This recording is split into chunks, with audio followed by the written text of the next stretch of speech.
It's the Slam Dunk. Chris Luxon's got a major problem, a really big problem. For someone who needs to be liked and stay liked, and for someone who needs to be popular, the latest political poll coincides with his government's 100 days, marking 100 days. It's a disaster, a complete disaster. In short, voters have had a quick sample and have handed him the one-fingered salute. Here, pal, have this. So how bad's this drop in support? It's real bad. It's really, really bad. It's down 16 points in the personal popularity stakes. Okay, that's the rankings of preferred Prime Minister. It's the first major poll of the year. It's an unmitigated disaster for Luxon and his office. He has seriously slumped despite his party staying relatively stable. So it doesn't correlate with his party. And he has no one else to blame but himself. Luxon's howler was helping himself to this $52,000 annual housing allowance, despite getting Premier House for free to live in, which he refuses to live in because, well, it's so outdated, he possibly can't live in it. So he buys an apartment, mortgage-free, lives in that, and yet still claims the allowance. Questioned about it, he doubles down, saying it's his right, it's his entitlement. He says his entitlement. Now, New Zealanders don't really like this. And once he says that, no doubt his advisors point out how he said recently that taxpayers should not be treated like an ATM machine. And suddenly, he looked like he was an extraordinary hypocrite who was just lining his pockets while others struggled to make ends meet. Kiwis are doing it really hard right now. Oh, yeah, that's right. Luxon's tone-deaf and out-of-touch judgment here might stay with voters for some time. A simple scandal is a good scandal, and a good scandal gets people thinking. And people get this.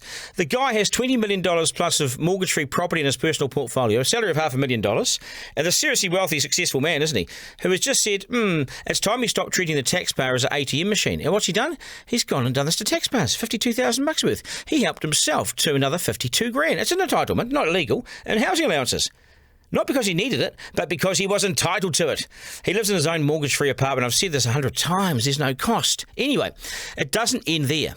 This is why he's gone down 16 points in the polls. It's then revealed that Luxon, who said Premier House was basically a dive and unlivable, was so disgusted by it, he took his family there, his extended family there over Christmas. I mean, does he not like them or something? He hosted them there. What? I'm not kidding you. Was he punishing them if it was so bad? Was he big noting? I'm the Prime Minister. Here we go. I'll make Premier House. Not good enough. When he needed an excuse for not staying there, but good enough when he's looking to impress the family. Well, I got your number, mate. What do we believe from this guy? Does he remember what he said? And is it just made up for us? Or does it come from a position of established principle by which he lives his life by? What is it? What do we believe? Who is Luxon? What does he stand for? And has he ever stood for anyone or anything before it all? He was never that popular on election night. Think about this. Hence having a three-way with Winston Peters in the end. That's how popular he was. Talk of the Balloon Army was inexperienced from certain journos around the country who didn't understand it. It wasn't a Balloon Army at all.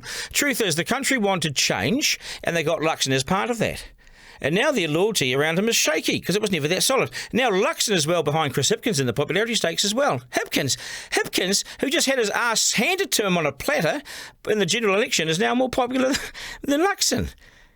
And all the time I've been reporting on polls in the last 30 years in New Zealand, I've never seen this ever. It's largely unheard of here in New Zealand to tumble so far, so quickly in the popularity stakes so soon after taking office. New Zealanders give them a bit of a honeymoon, really. And so here it is for Luxon.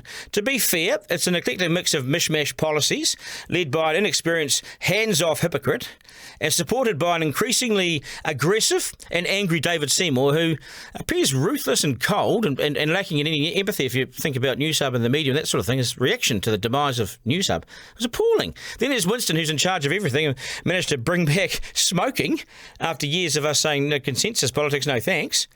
We all said no, but Winston somehow got it back. Add in the car rego costs going up, but never campaigned on. And the tone-deaf reaction to the demise of the media, the cutting of everything, but the building of nothing. And then ask yourself this, are you better off? Do you feel safer? Are there fewer ram raids? Are you saving more? Have they addressed the cost of living crisis that they said they were going to? Are groceries cheaper? And after 100 days of National, have our lives improved? Ordinary people live ordinary lives, and I ask National to remember that and not forget, as they deliver for landlords and deliver for the tobacco industry, that little people vote for them too. So what about something for them?